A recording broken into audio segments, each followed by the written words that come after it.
everybody. Welcome. Once again, this is Northern Virginia Family Practices monthly town hall. Very excited to have everybody here with us this evening. We have a really exciting conversation and discussion to follow. I'm Dr. Cecily Havert. I'm one of the family doctors over at Northern Virginia Family Practice, and I'm really excited to be joined this evening with Dr. Arzu Jangiri. I've known Arzu for several years now, and we collaborate a lot. And I'm just really grateful for all the time and expertise that she offers to patients, and also helps me learn more about cardiology in general. So, but just a little bit about Dr. Jangiri. She's a native to the DC area, born and raised around here, but also Richmond, Virginia. Went to school at Virginia Commonwealth University, and got her, she did residency in internal medicine and fellowship in cardiology. She now works for Amelia Heart and Vascular up here in the Northern Virginia area. Dr. Jangiri's passion is in preventative cardiology, which is a lot of what we'll be discussing this evening, cardiac imaging, and heart failure management. She's often heard saying that I treat my patients like they are my family. And I could just, from what I know of Arzu and our years together collaborating, I know that that's true. And also what I hear from my patients that I send you. So anyway, but thank you so much, Arzu, for being here. And I'll let you go ahead and get started on this discussion about basically beyond traditional risk factors for heart disease. We're going to be talking about several new markers that we're using to help assess our risk. So take it away. All right. Thank you so much. And thank you for that warm welcome. And I'm very pleased to be here this evening to talk to you guys. And so thank you for taking the time to join this discussion. And hopefully we all can learn something. And I'm happy to take any questions, at the end, because I think a lot of the stuff that comes up a lot for patients when I see them is something that we do see in the presentation. And so well, I've definitely saved time at the end to take any of your questions, and I'm happy to stay as long as needed. So like Dr. Havard said, we're going to talk about some of the risk factors beyond what you get in a traditional evaluation, just to kind of maximize their ability to help patients and then ultimately reduce the risk of having cardiac issues in the future. And so we'll get started. And so why isn't a standard, let me just see if I can move this little gizmo a little bit higher. Okay, so why standard cholesterol tests don't tell a whole story? And so the number on the top, the 50% of heart attacks occur in people with normal LDLs can seem a little alarming, but we do see that. And so what happens is, there's a lot of factors that go into people having, heart plaque buildup, heart attacks. And so if it was just, lowering the LDL, then we would just give patients medications to drive the LDL as much as possible. But now we're learning that no, there has to be more involved, and we have to do more kind of testing to figure out what else is there, and then what else we can do to help our patients. And so, the standard tests, are important and very crucial, but you can have some plaque building up silently in your arteries. There are other particles that are out there that could be involved in plaque formation, and then chronic inflammation also can be a reason that people develop these. So these are some of the tests that we order for patients to kind of look at that. So one of them is a calcium score, which is a low dose CT scan, and this stuff's gonna get repeated multiple times, so that way we can understand it better. So it's a low dose CT scan that tells us about plaque buildup, and I have more information about that. This is just an overview slide to talk about the three things that I'm going to mention today. The other one is lipoprotein A, which is an inherited genetic particle that's not part of a standard lab test, but it can be elevated in 1 out of 5 people. And then high sensitivity CRP is an inflammation marker that can be elevated in patients that have higher risk of having plaque rupture and heart attacks. So how do we assess patients right now to look at their heart? When you guys come into your primary care doctor or a cardiology office and you see your physician or provider, we do blood work, We take a history and physical. And then from there, when we see your panel, we kind of make some risk assessments. So the first step is to look at the patient's age, sex, their total cholesterol, how is their blood pressure controlled, diabetes, if they are a smoker or former smoker, and family history.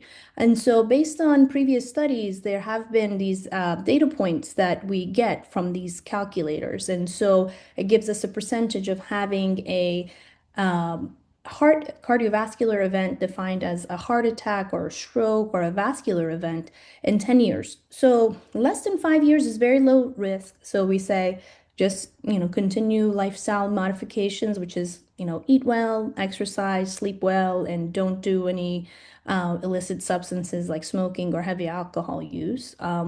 Then high risk is, you're high risk. You should definitely be on a medication to lower your cholesterol. And this is where most of these testing, I think, is important in this kind of middle block for borderline and intermediate patients. And so those are the patients that we usually recommend get these, other testing that we were talking about earlier. And so we're going to start going into each of these individually and talk about them a little bit more. So for me, when I see a patient that's in that intermediate category, what's the first thing that I look at is, and when I talk to patients, and if some of you are my patients, I may have asked you these questions. And so, one is, do you have a family history of premature heart disease? Did your mother, father, grandparents have a heart attack when they were less than 65? If they did, what kind of lifestyle did they have? Were they in that high risk category that they had high cholesterol plus, smoking plus, habits that kind of led to increasing heart disease like alcoholism or uncontrolled diabetes? Other things are I look at is your lab work, so we look at your LDL and see if it's constantly elevated over 160. Something about metabolic syndrome, meaning that if you have obesity paired with high blood pressure, paired with high cholesterol, paired with diabetes, then that type of patient's more likely to have heart disease as they grow older. Do you have kidney disease? That's defined as having, an elevated creatinine, which is a clearance marker. Do you have other inflammatory conditions? Do you have lupus? Do you have rheumatoid arthritis? Those conditions will increase your risk of heart disease. And also, do you have premature menopause? So, being a female cardiologist, I see by just the nature of who I am, more female patients. So this is, a question that I ask them, and they're like, "Why are you asking me? You're a cardiologist." And so the reason I ask is that because when you have premature menopause, you're going to have more likely to have, sorry, let's mute mom. And so you're going to have premature menopause. There's going to be a potential for you to have accelerated heart disease.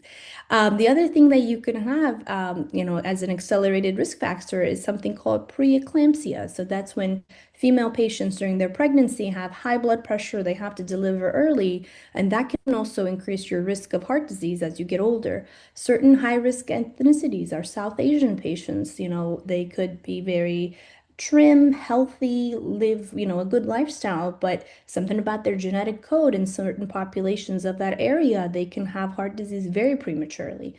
Is your triglyceride elevated? This is another marker that is akin to lipoprotein A. It's called apoprotein B. And is that markedly elevated? That kind of factors into my assessment of how I take care of patients. And then we'll talk about the lipoprotein A and HSCRP. And then sometimes, if you have vascular disease, which is what this number it tells us about, that can also increase your likelihood of having heart disease. So when I look at all of that information, then I use my tools I was telling you about at the beginning, which is the first one is called the calcium score. So it's a coronary artery calcium score, or CAC. We're going to talk about that as a CAC score throughout the study because as doctors, we like to abbreviate things. And so, but just for your understanding, if you see that in the presentation, that's what that is. So it's a dry scan, meaning you kind of lay down on the CT scan table, you go in, the CT scan takes a quick snapshot of your heart and tells us about how much buildup you have in the heart.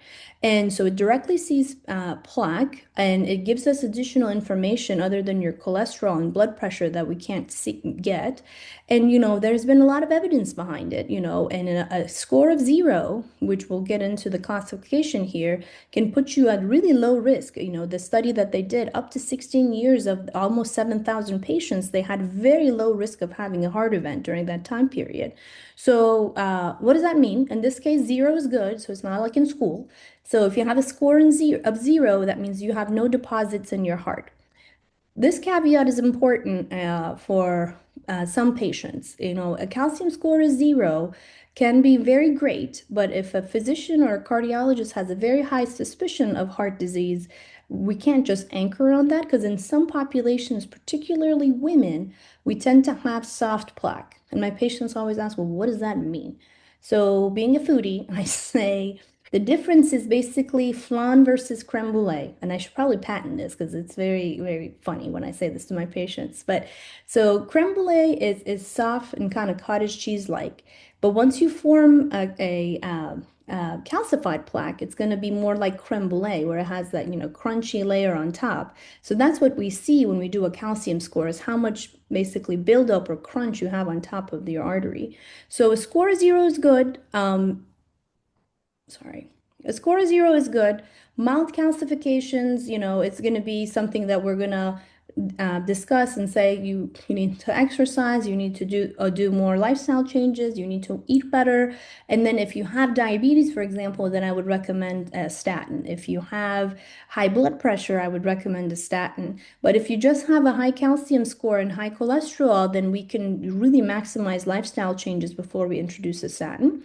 And then, over 300, or in most cases over 400, then we would put you on a statin and an aspirin and then do additional testing for your heart.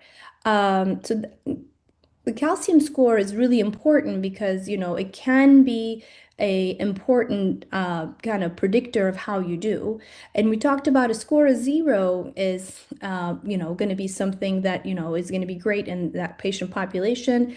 Patients always ask me, and I think I have that at the end part of my presentation, well, my score was 0 or it was really low. How often should I do it?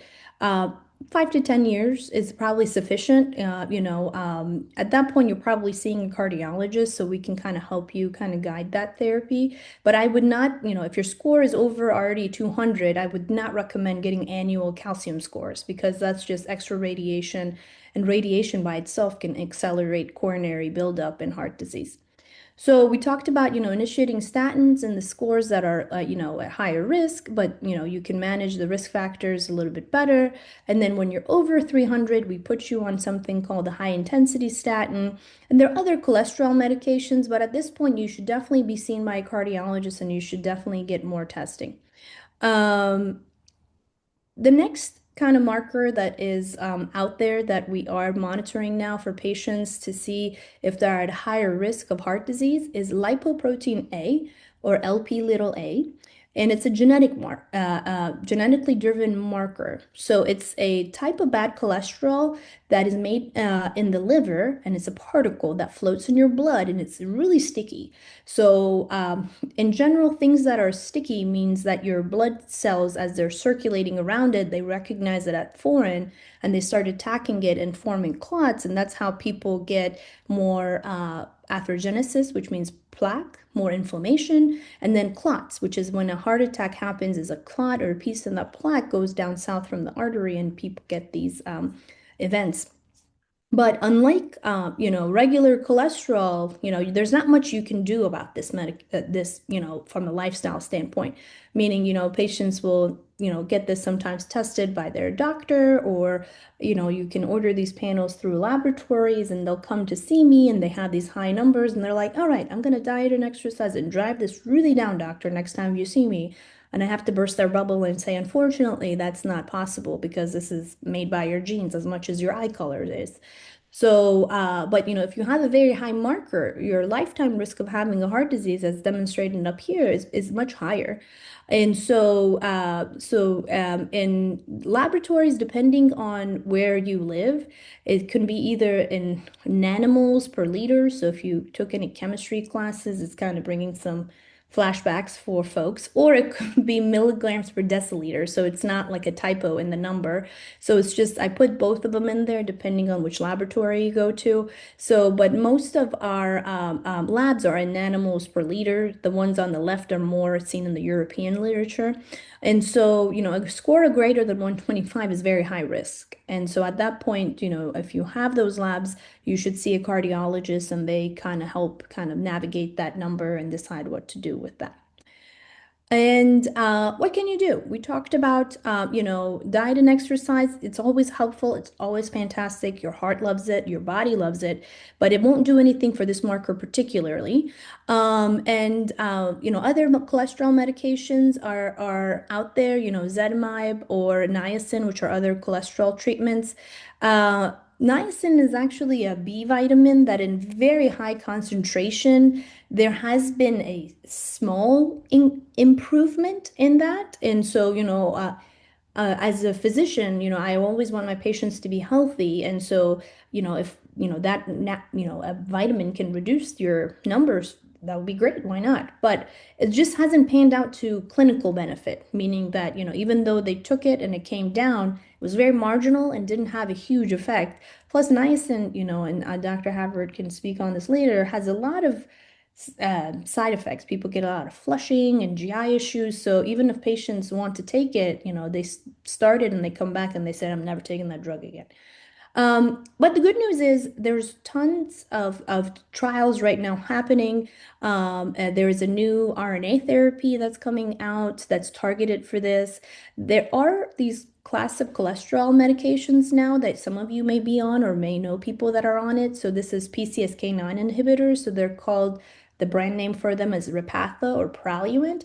And so they tend to be available and they have shown some reduction. Lipoprotein apheresis is a very complex way of kind of the best analogy I have for patients is like basically dialysis to just remove this protein out of your blood. So we generally recommend that for people where they're just so high risk. They've had multiple cardiac events and these numbers are so high. But good news is out there. And as soon as probably end of this year, beginning of next year, we may start actually be able to prescribe some of these medications because they're in phase 3 trials right now, which means they're almost ready to kind of get approved and just have to see the lifetime data. So then what do I do? So when patients come in and they have a high lipoprotein A, we do a lot of education, and then I reassure them that, plaque formation, like I mentioned at the beginning, is a multimodality, multi-platform formation in the cholesterol in the heart. So then I look at their other risk factors. If their diabetes is uncontrolled, I focus on that. If their LDL is really high, I lower that. So if they're smokers, I tell them stop immediately. So if their blood pressure is high, I try to control that. So I try to kind of, for the lack of a better word, hit the multi-headed, monster and the other regions that I can hit it until I get treatment for the lipoprotein A. If my patient has a history of like a heart attack or bypass, I am more likely to start adding these injectable cholesterol medicines to their regimen if they have a high lipoprotein A. Okay. And then the last topic of blood work that I'm going to talk about today is high sensitivity CRP. And so what does that mean? So CRP is a protein that's made in your liver, and it can be a response to elevate inflammation. So high sensitivity version is detects kind of low grade inflammation that can cause a little vascular damage, a little bit of buildup, and a little kind of cascade of inflammation in your arteries. And so what do we do as cardiologists when we see that number? And so we look at the range. If it's less than 1, you're low risk. You don't have a lot of background inflammation. If you're over 3, probably there's some sort of inflammation happening. And so the guidelines tell us when it's over 2, then you should use that as a way to kind of be more aggressive about reducing the patient's risk. If it's greater than 10, it's almost always not heart related. It's either the patient, just had a vaccine, the patient just got a cold, the patient has some other autoimmune condition, like they have lupus or rheumatoid arthritis or something else is going on. Greater than 10 is not usually related to the heart. So the good news is if you do have this, and this is something that you can, do some changes with by reducing your yeah, weight, which is important. It has been even losing 5% of your weight, has led to lower HSCRP. Exercise, exercise, exercise. Exercise is very, very good for your heart. 150 minutes a week, that's about 20 minutes. When I tell my patients that, they're like, Doc, who's going to have time to go to the gym and sweat bullets? I say, even 15 minutes of walking a day at a steady pace. They're like, well, I'm really active at my job. I tell them you're chronically stopping and going with your job probably. You're not constantly walking 15, 20 minutes. When you're at a standard cadence with walking, your heart has to regulate your blood pressure very differently. It has to keep you upright. It has to feed your muscles. So that's more important and key for your cardiovascular health. Heart healthy diet, my go-to diet for my patients is Mediterranean diet. First of all, it's delicious, but second, it's been very well, studied and validated to really reduce risk of heart disease. There's a lot of other diets out there that patients are using, like keto and paleo and all kinds of different things. Those diets have not been as validated. And also, keto, there was actually some studies that came out that can, for a prolonged period of time, can actually put a lot of strain on your cardiovascular system, plus increase your cholesterol. Smoking is now, I think everybody knows how impactful that is for your health. So I think nobody's smoking because they don't know the dangers of smoking. So the smoking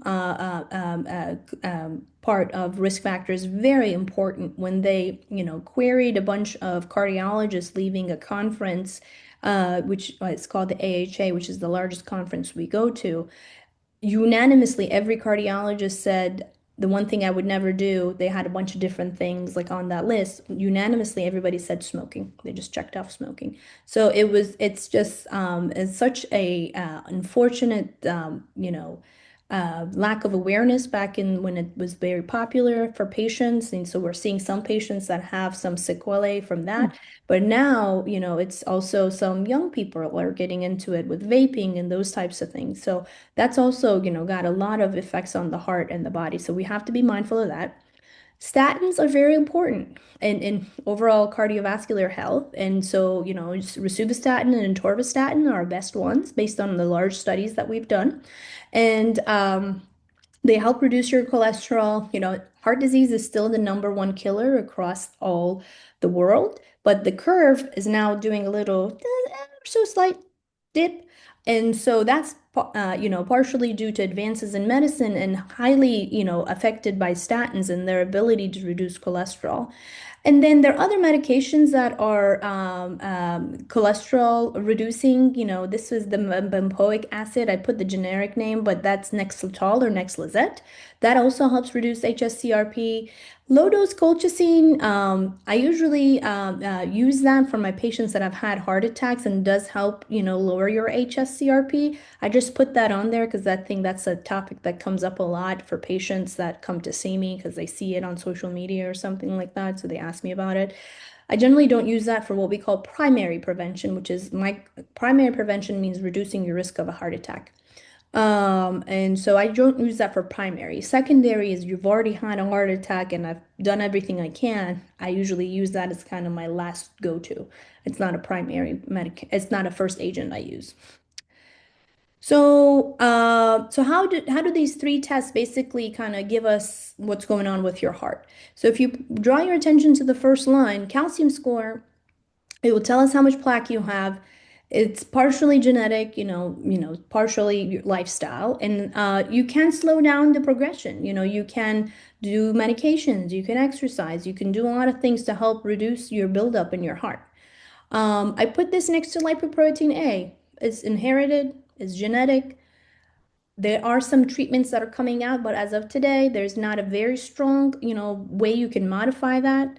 And the recommendation is to check this once in all adults. I think over 40 is probably reasonable. I think when patients are under 40, I generally don't test that unless the patient tells me like multiple first degree relatives have had heart disease. Because at that point, sometimes the abnormal lab in some patients can create health anxiety. And so I don't think less than 40 is going to really make that much of a difference unless the cholesterol is also high, unless the patient has diabetes, unless the patient's a smoker, then I think is reasonable. But I think under 40, it's, not recommended and in most places. So I think adult in a medical world is probably over 40.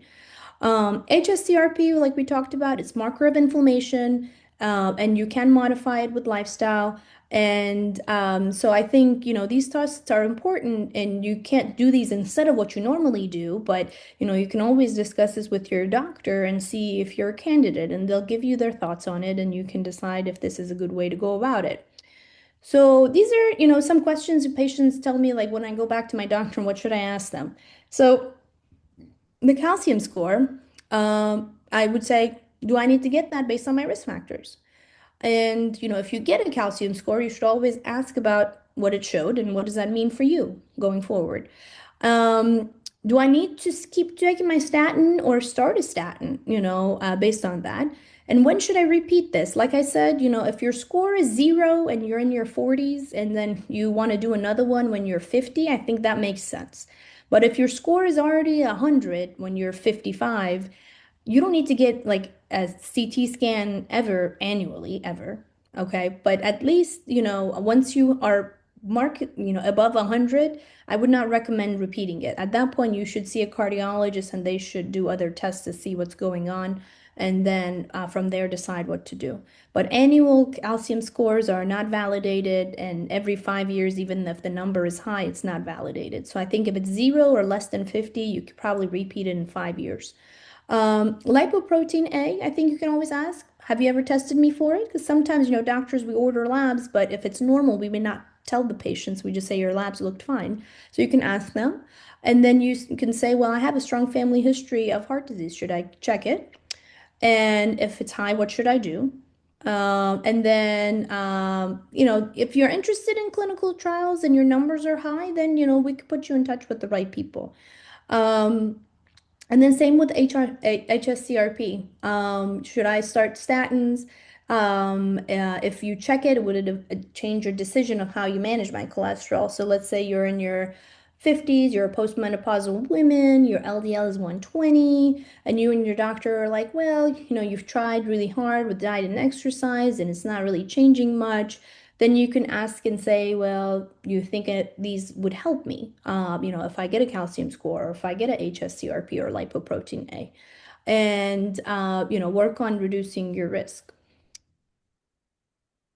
And so the key takeaways from today's talk is calcium score, a 0 is very powerful, lots of data behind it that your risk overall is low at that moment. It doesn't mean you can't accumulate more risk, but if you have a score of 0, then a lot of, you could feel very reassured.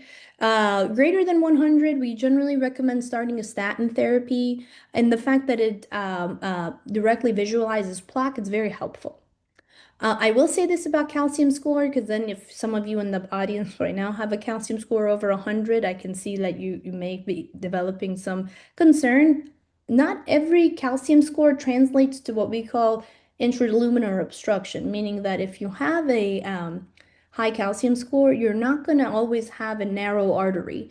So you could have some rust in your pipes, but you don't need to get anybody to go in there and clean out your pipes. So even if your score is high, as cardiologists, we order tests to see how much flow you're having past those blockages And if the flow is good, then we would recommend, working on your lifestyle and do more preventative and proactive care to kind of keep you at that level and not let it grow further. Um, Next one we talked about was lipoprotein A. So I think it's good idea to get that once in your lifetime when you're over 45. If it's greater than 75, your doctor will be more aggressive about treating your other risk factors until we get these medications on board. And if they have a good safety profile, then we're going to start recommending that on top of your other therapies. And then the last thing we talked about was high sensitivity CRP. And how greater than 2 can be high risk and that you need to start some treatment, that you can lower it with diet and exercise and certain medications. And inflammation can really be a driver for future heart attacks, even if you have lower or normal cholesterol. So I think these are important to kind of complement each other.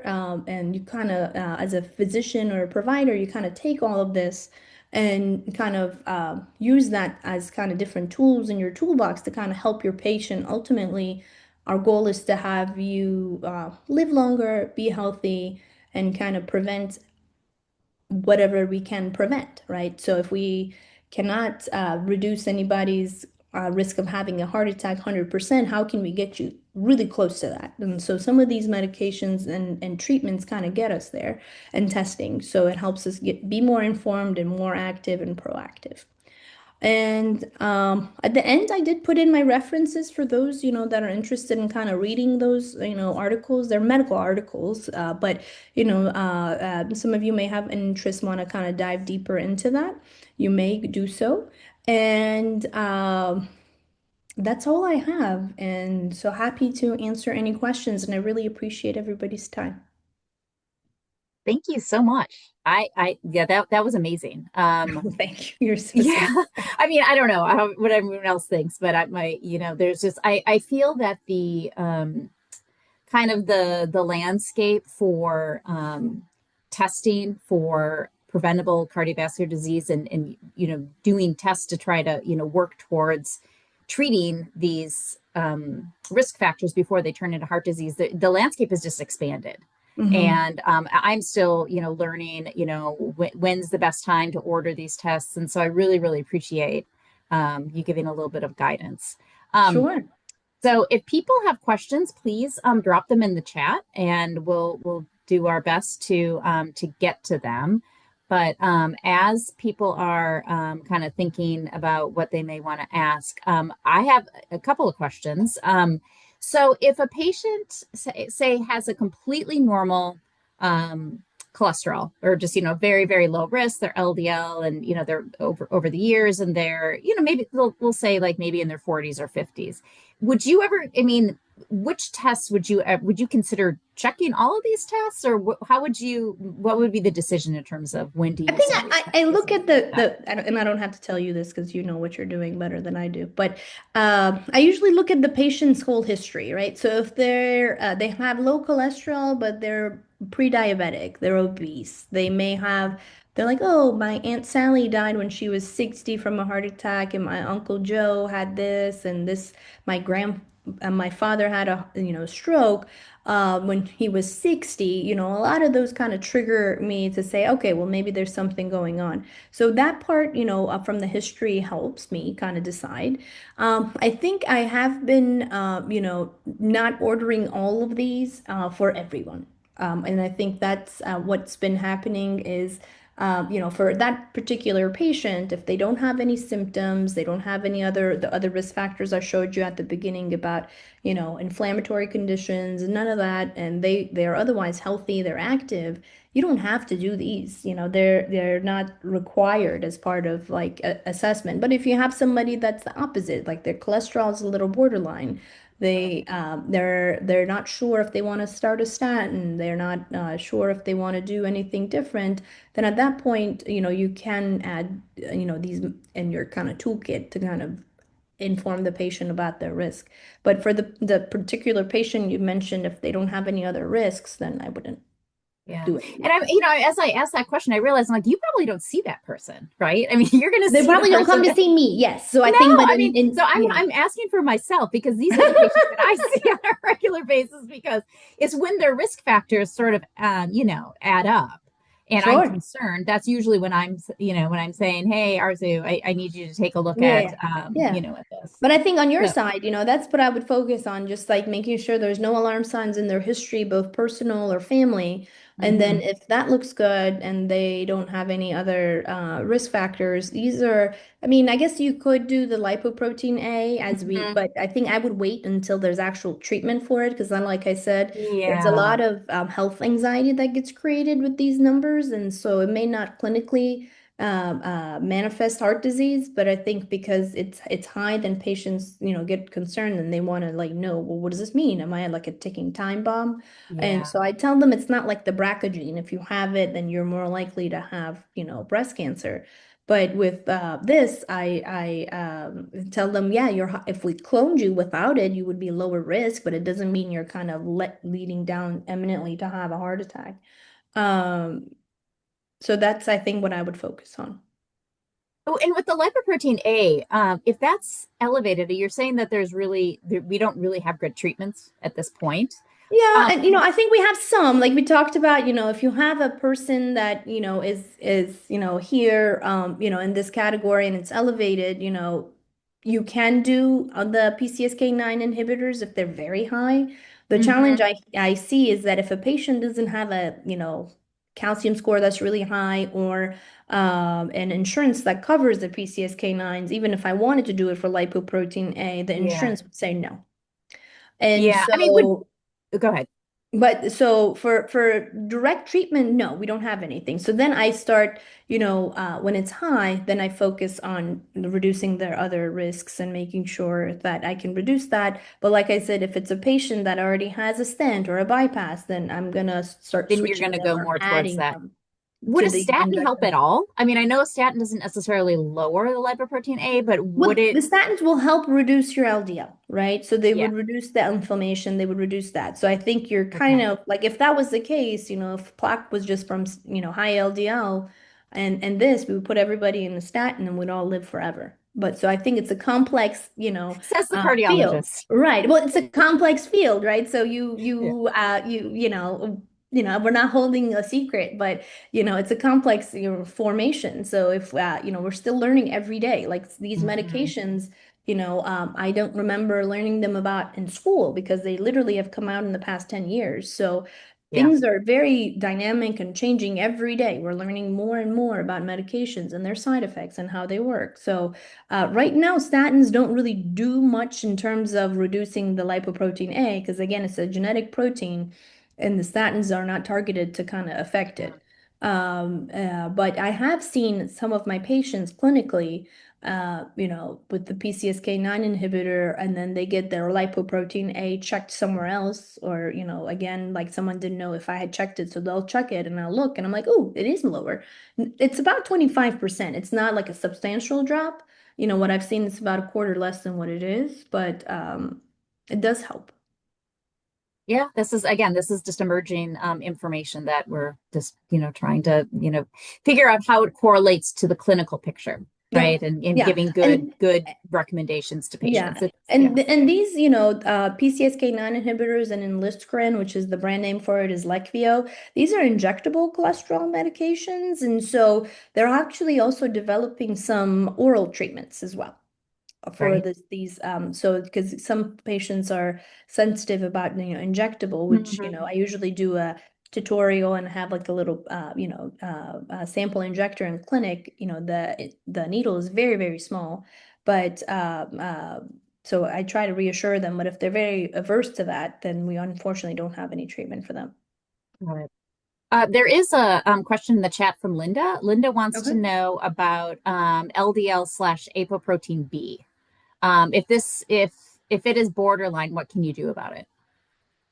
So just for the lipoprotein, apoprotein B, Borderline elevation, we don't know as much about that. That's kind of paired usually in the panels from LabCorp and your primary care doctor if when they're checking the checklist. And so that marker is elevated, and I kind of treat it the same way as lipoprotein A in terms of how aggressively I treat the LDL and how I treat the cholesterol. But it doesn't have as much of a high vascular inflammation and cardiac effect as the lipoprotein A does. So it's not as alarming, but it does, show some elevation. Okay. And apoprotein B too, that can be reduced. I mean, so I've seen apoprotein B levels go down when you treat with a statin too, Yes, correct? that one's a Yeah. little bit different. That one's different. The lipoproteinase, so that is a kind of a modifiable. I kind of think of it, and I may be thinking about it completely wrong, but just sort of like tells us like how bad the LDL is behaving Mhm, necessarily, And so if that level's a little bit higher, I'd probably, and maybe your LDL is a little bit borderline. I say, you know what, mhm, your LDL may not be, I mean, you're probably a higher risk for that LDL particularly to maybe lead to an event. So I might be mhm. more likely to consider starting a statin medication if I see that. Yeah, yes. Okay. Yeah, I think that's a good plan, and I think that really helps patients kind of reduce that. And then I Okay, we saw have, there's like a Q&A section, so I pulled these questions out so we yeah, could yeah, yeah. I read was just them going to too. get to those too. Do you see them? Yeah, I Are there? just pulled them out, but I Okay, don't know all if right. there's more. There's three of them I see, Okay, cool. That's what I see too. or there's three entries, but there's one that says, when it comes to cardio health, can you address strength training versus cardio? That's Interesting. a good question. Yeah. Okay, so I love both, Mr. McGill. I think, there is a lot of new ways to exercise. So people are doing a lot of HIIT and Orange Theory, and I think that's great. High intensity cardio training is good for your heart, but that shouldn't be the primary way you exercise. And so strength training actually is really good for your overall health, but your heart also loves it. So your heart doesn't like to always go, 100 miles a minute. So I think both are excellent. But I would focus more on strength training and just low level, not a high intensity cardio exercise, especially as people get older, it's more difficult to manage that. Okay, that's great. And let's see here. And then I guess is Lilia, or it may be written on behalf of on Lilia's account. My wife and I both had EBT heart scans. Do you know what that is? Yes.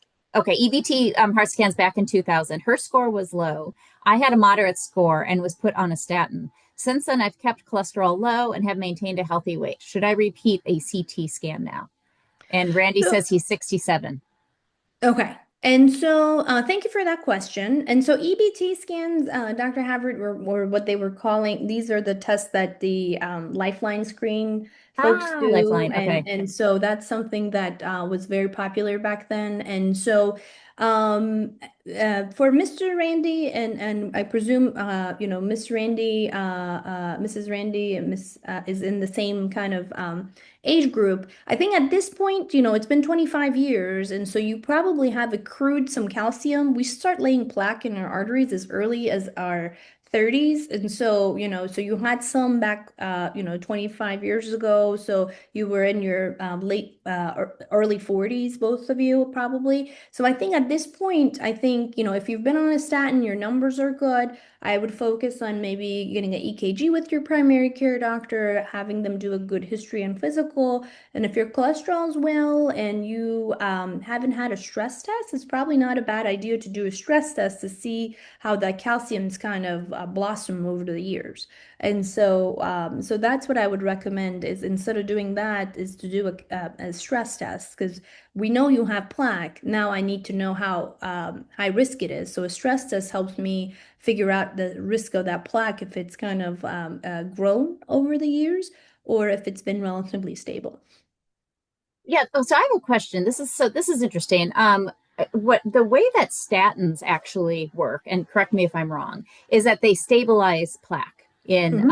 in our coronary artery. So they might Hmm. actually increase. So, and as you were saying, the soft, gooey plaque is the stuff that's unstable, and the kind of the creme brulee type of plaque is the stuff that's a little bit more stable. And so what's happening, Hmm. I think, with the statins is that they kind of calcify the plaque a little bit. So the coronary calcium score could potentially go up a little It once does. you start a Yeah. That's why statin. I say once it's high and you're on a statin, Yes, just don't recheck it because the exactly. And calcium, it's so, not, and yeah. then patients always come back and they say, see, statins are bad for me. Now I have more calcium in my heart. And so the reason is that, like Dr. Havard put it, the calcium, the statin will kind of put a protective shelf over that over that plaque. So it helps it from basically coming out and causing a heart attack. So it doesn't mean that the diameter of your artery is shrinking. It means that it's just, that if you had like this much plaque, it's just covering it up really tight so you don't have an ejection of that plaque into your bloodstream. So that's how statins help reduce the circulating amount of cholesterol so you don't build more. And it also stabilizes that what's built. So it kind of puts a protective film or shelf on top of it so it doesn't come out into the bloodstream. Right, right. And, to be honest, I don't order the high sensitivity CRP that much, but now I'm starting to think, incorporating that a little bit. I mean, is Yeah, I there, think if you're thinking about ordering a lipoprotein A, you should put in the okay, HSCRP. That's how I okay, do it.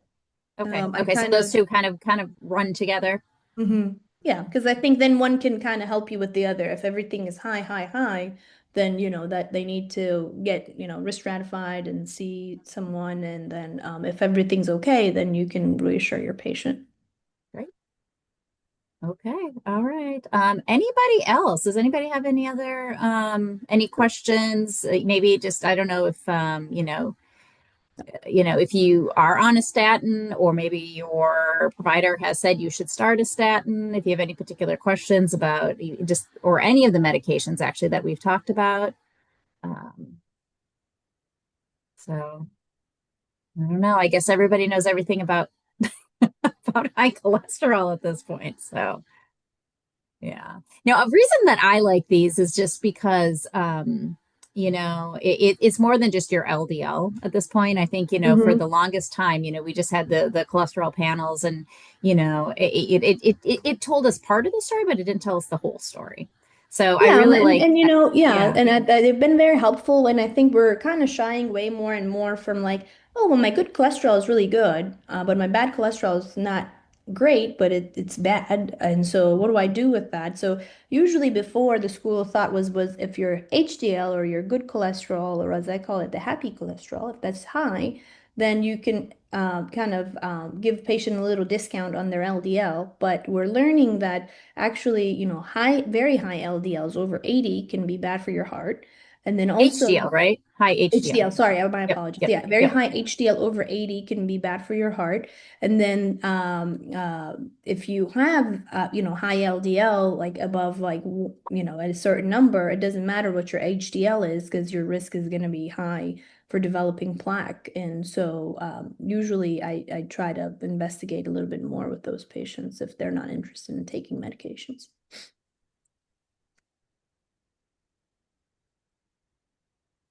Well, unless there's any other questions, I think, let's see, we can probably start wrapping up. We've had Mhm. Oh, here's is Lilia, or maybe it's Randy. I'm not sure, but basically commented, my most recent LDL was 106. What's best to lower this? And this is Randy. I think Randy, you said that you were already on a statin, and I guess the other question would be, what is the dose of the statin that you're on? Yes. Because that's one way to lower your LDL, right? Yeah. And then if it's the wife that has had a low score but wasn't on a statin, then she should probably be on a statin.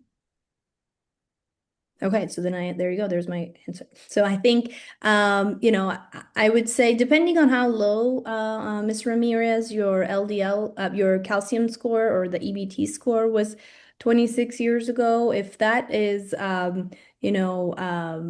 less than like 50, then you should probably repeat that. And if you're not on a statin, and then see if you need to be on a higher dose, or if it's gone high a lot since you're not on a statin, then your doctor may increase your dose and adjust your medication that way. But since your score was normal way back in the day, for your EBT score, then you could start off with a calcium score and then from there decide if you need to be on a statin. Linda's back.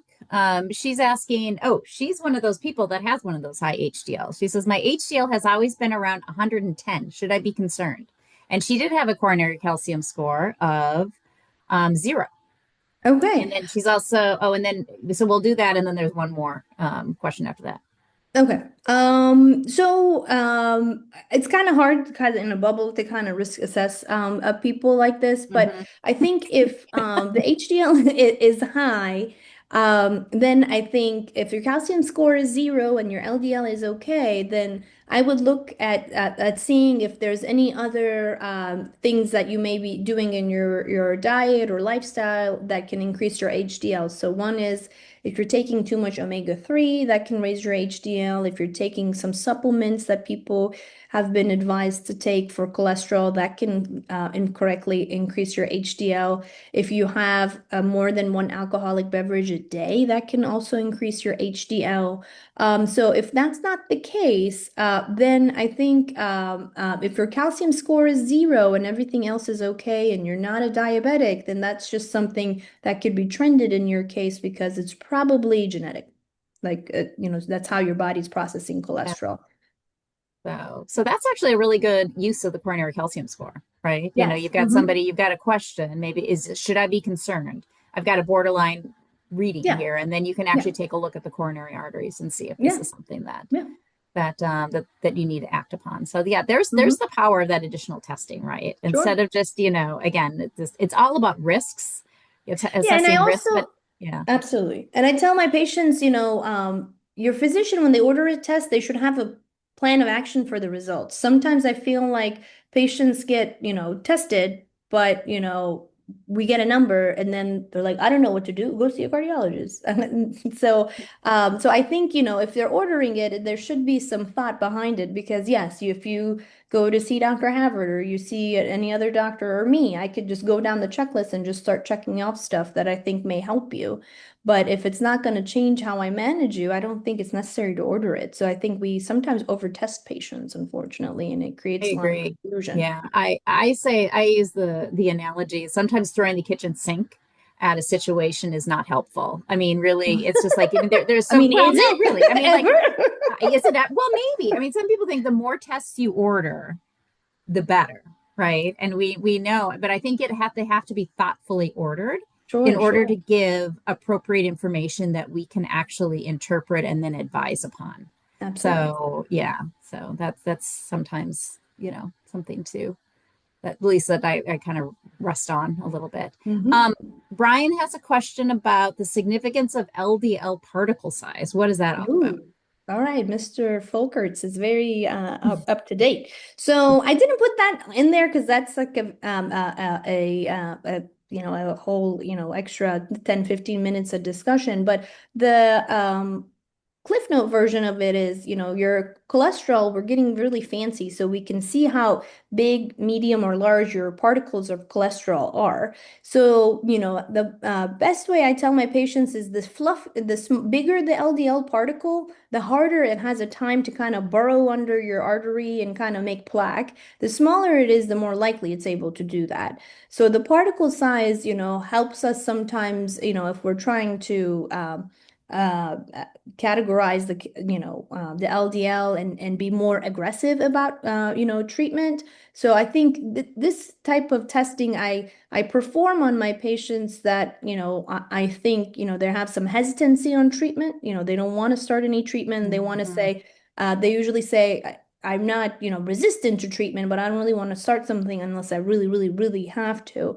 So then I order, these tests I mentioned, plus like, it's called a fractionation of your LDL. So I order that. So then that way I can say, listen, this is like your risk, all you're meeting all the high risk check marks. I really think we should start kind of reducing your LDL with some sort of medication. And so that's how I use the LDL particle size to help me. Got it. And then there's also LDL type A and type B. And the, Yeah, is it's this just kind of like a different flavor. So, but I think the size, I think I pay attention more to than got the it? type. Then because there's high risk types and low Hmm. risk types. So Hmm. okay. All right. We're just Great questions. deep, Very great yeah, no questions. kidding. Yeah. Deep diving Yeah. Right. into I was telling cholesterol. Dr. Havard I had to really be prepared. I feel like some of the patients that joined this town hall already have like, they're like, oh, tell us something we don't know. So I was like, let me make sure I put some, medical evidence in there because I know a lot of people want Yeah. to learn more and more.